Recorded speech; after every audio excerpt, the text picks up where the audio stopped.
கவுண்டமணி சாரோட லைஃப்ல நடந்த ஒரு ரியல் இன்சிடென்ட்ல இருந்து தான் இன்னைக்கு வரைக்கும் நம்ம ரசிச்சு சிரிச்சு பார்க்குற ஒரு சூப்பர் காமெடி சீன் உருவாகியிருக்கு. அது எது தெரியுமா?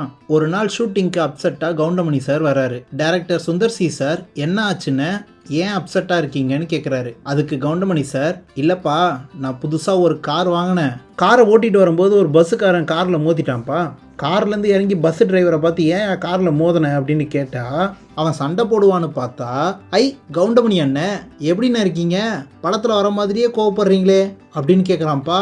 அப்புறம் பஸ்ஸில் இருந்து கண்டக்டர் இறங்கி வந்தான். அவன்கிட்ட சண்டை போடலாம்னு பார்த்தா அவன், ஐ கவுண்டமணி அண்ணன் எங்கண்ணே செந்தில் வரலையான்னு கேட்குறான்ப்பா.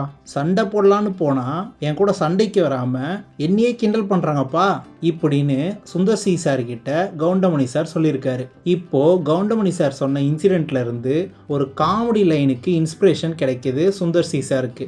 அப்பா அவர்கிட்ட அசிஸ்டன்ட் டைரக்டராக ஒர்க் பண்ணிட்டு இருந்தவர் director and actor Singampuli sir. Singampuli sir கிட்ட போய் கல் எடுத்துட்டு வான்னு சுந்தர் சி சார் சொல்லியிருக்காரு. அவரும் சின்ன சின்னதாக நிறைய கல் எடுத்துட்டு வந்து கொடுக்குறாரு. இதெல்லாம் வேணாம், ஒரு பெரிய முழு செங்கலாக எடுத்துட்டு வா அப்படின்ட்டு சொல்றாரு. அவரும் எடுத்துட்டு வந்து கொடுக்குறாரு. Sundar C sir Goundamani sir கிட்ட சீனை எக்ஸ்பிளைன் பண்றாரு. கவுண்டமணி சாருக்கும் சீன் ரொம்ப பிடிச்சி போக அப்புறமா எடுக்கப்பட்ட சீன் தான் இந்த சோத்துல கல்லு சீன். இந்த சீனோட எண்டில் கவுண்டமணி சார், டே சண்டைக்கு வாடான்னு சொல்கிற டைலாக் என் கூட சண்டைக்கு வரமாட்டாங்கப்பான்னு கவுண்டமணி சார் சொன்ன ரியல் இன்சிடெண்ட்ல இருந்து தான் உருவானது. இந்த மாதிரி சினிமா ரிலேட்டட் இன்ஃபர்மேஷன்ஸை தெரிஞ்சுக்க நம்ம சேனலை மறக்காமல் சப்ஸ்கிரைப் பண்ணிக்கோங்க.